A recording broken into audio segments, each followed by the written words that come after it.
Up next on Inspiring Beauty and Believers. And I never seen a blended family actually come together and become one unit. So this was something new to me.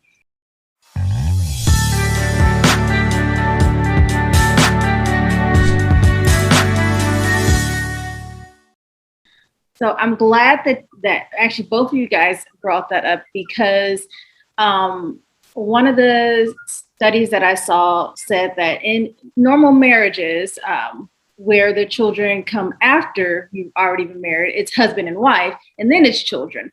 But in blended families, because you already have these kids, it's my kids come first, and then my spouse comes first. So what are your thoughts on that?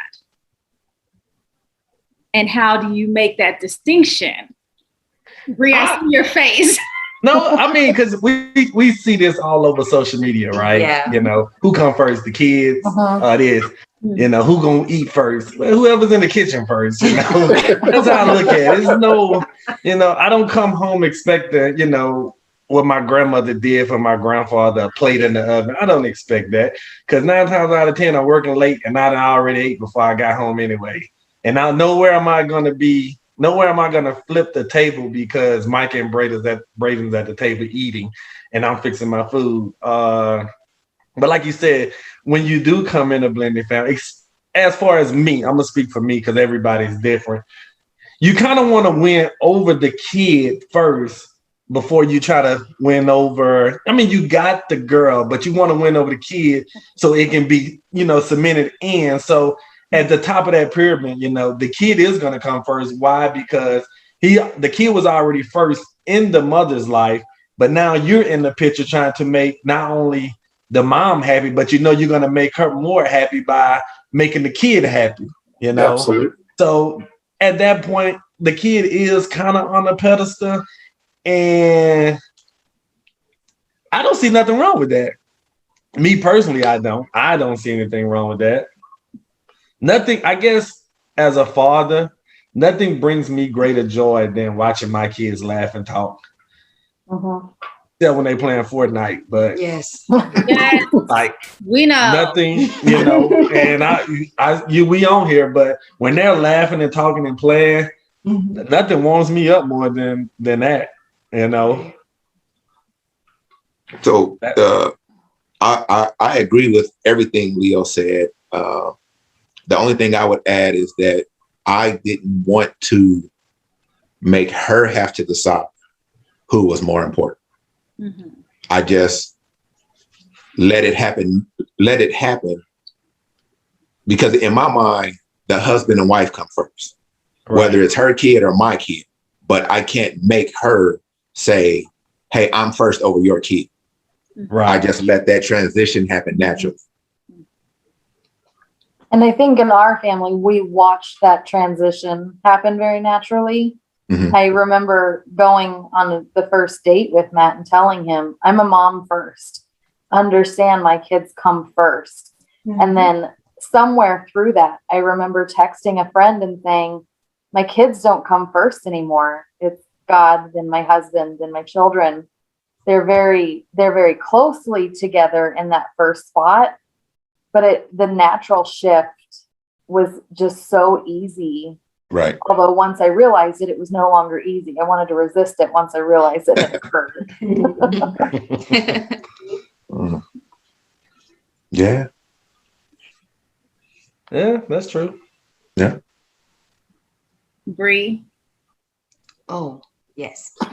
Because you keep making this face. No, sorry. I have nothing. He said they pretty much said everything.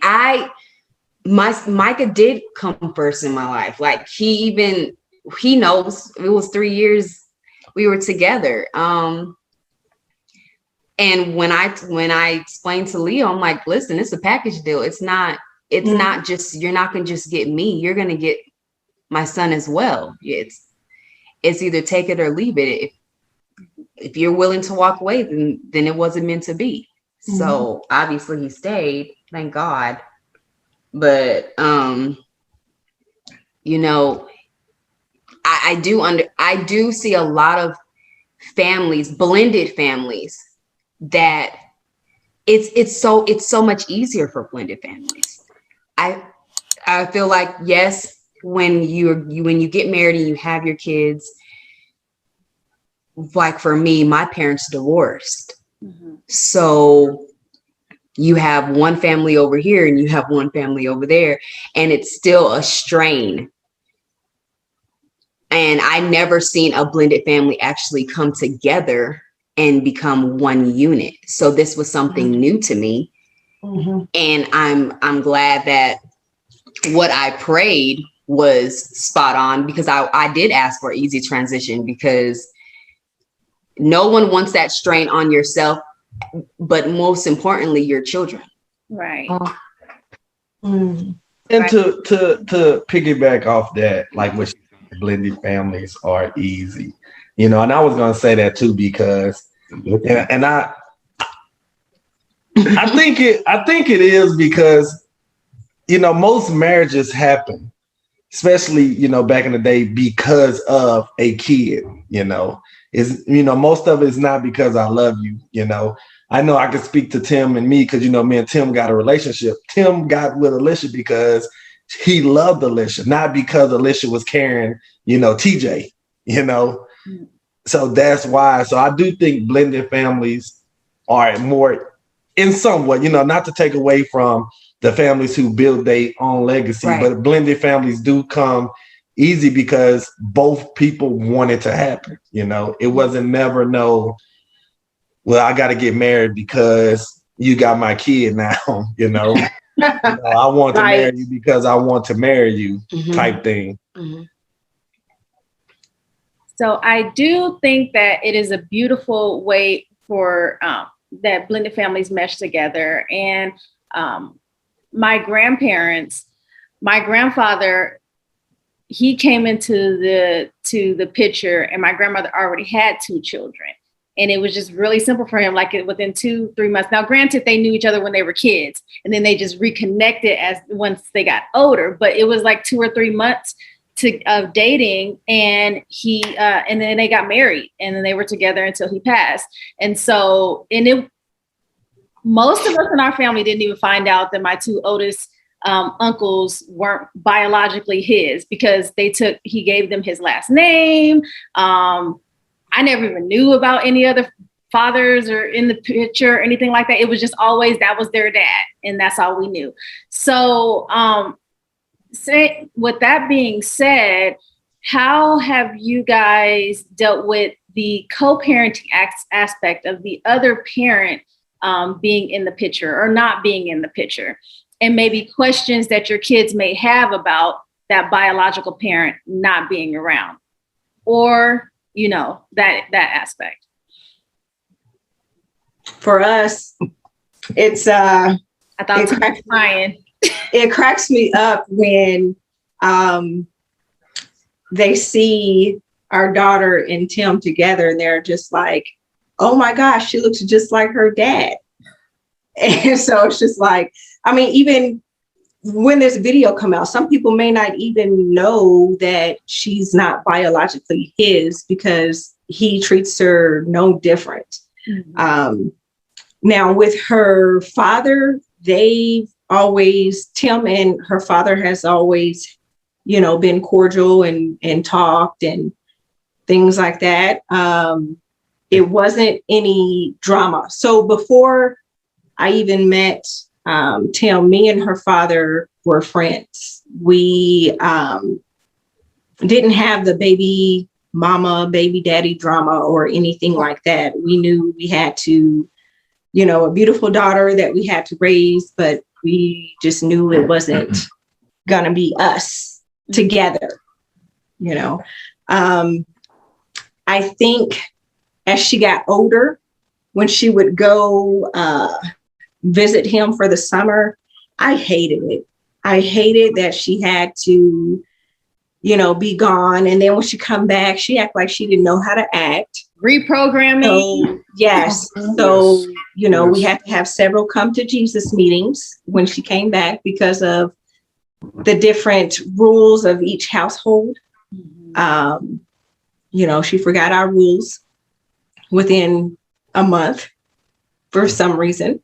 But Tim and her dad have always been able to talk. There was maybe one time or twice where a conversation got heated because her dad came off a little sideways, but he asked the wrong question. Yes. So other than that, I think the relationship is good. However, when she got a little bit older, he fell off the face of the earth.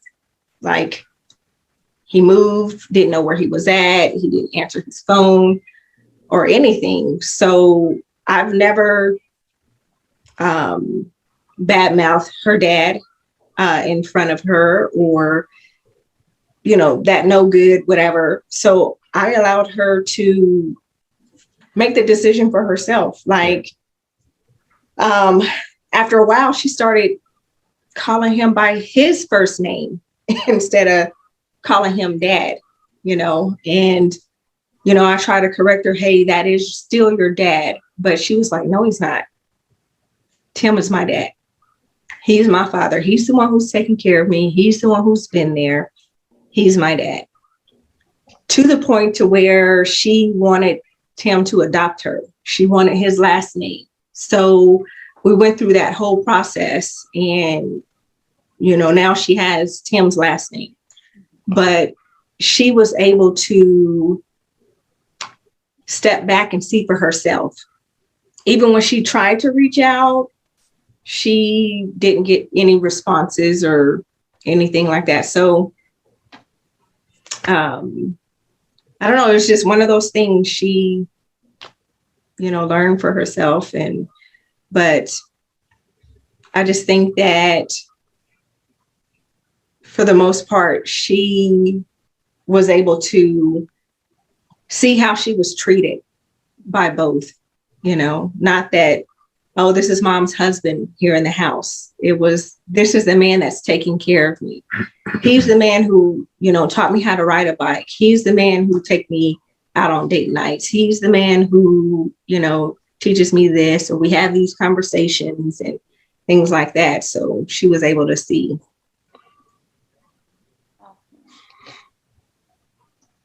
And I'm done.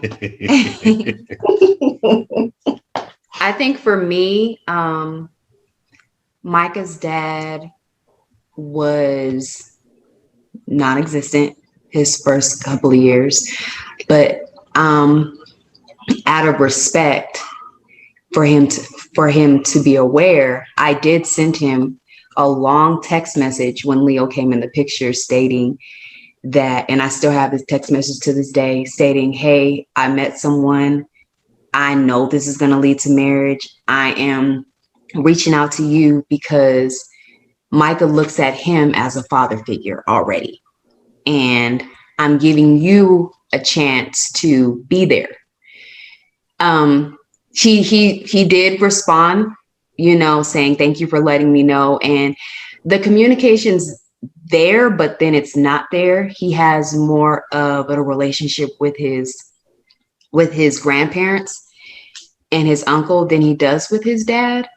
I do explain to Micah that he has two dads, but in his mind, it has not registered, and he's 10 years old. He's like, oh yeah, I have two dads. But he says that, but in his mind, he has one, and that's Leo. He does ask me, you know, Mom, when can I become a Ferdinand? Because he has my last name. And I'm like, well, you know, it's kind of a little complicated. And I don't explain to him because he's still young. He still doesn't know. And I don't know how to explain it. So he does go for the summers. This is the first summer he went for about a month, and he was like, yeah, that was too long. I can't do that. And I'm like, okay, that's something you're gonna have to express to your dad, because I don't want it to come from me, because I hate it. I hate him leaving. I'm with Alicia. Like, what do you mean you gotta go? What?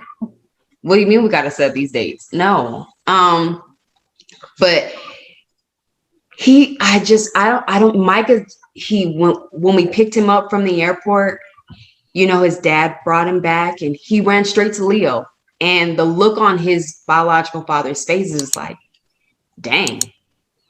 Like Michael was ready to get in that car. He just knows. He knows who is taking care of him. He knows who provides for him. He knows who loves him unconditionally. Not saying that his dad doesn't, because I'm sure he does. But you have to communicate with Micah. Micah's not the child to reach out to you. He'll be, oh, you don't call me? Okay, I ain't gonna call you. Right. You got to make him call. Most kids are right. If you're waiting for your child to build a relationship with you, it's not gonna happen. You actually have to call them. Right. And he will not. I have to do it. And I don't tell his dad that, oh, I made Micah do it. He thinks that he called him on his own. But in reality, I had to say, hey, can you call your dad and, you know, see how he's doing? He's like, okay. But it's a quick 5-minute conversation. And he's back to, okay, I'll talk to you later. So it's just, kids know. They know who, even though you discipline them and you correct them, they're like, yes, you do that, but I know you love me and you would do anything. You would go above and beyond for me. And that's what they see without even, with getting attitude and with, you know, grounding them, you know, they know they're loved. And so it's just, it is what it is. And I don't badmouth him. He loves his grandmother.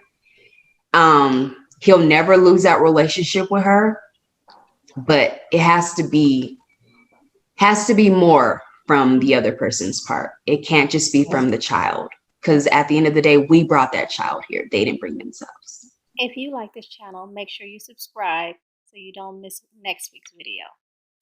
We provide home. When she would go visit him for the summers, you know, they would take all of these trips and do all of this fun stuff, and he'd buy her stuff, but it never be straight up discipline left and right, just loving her, period.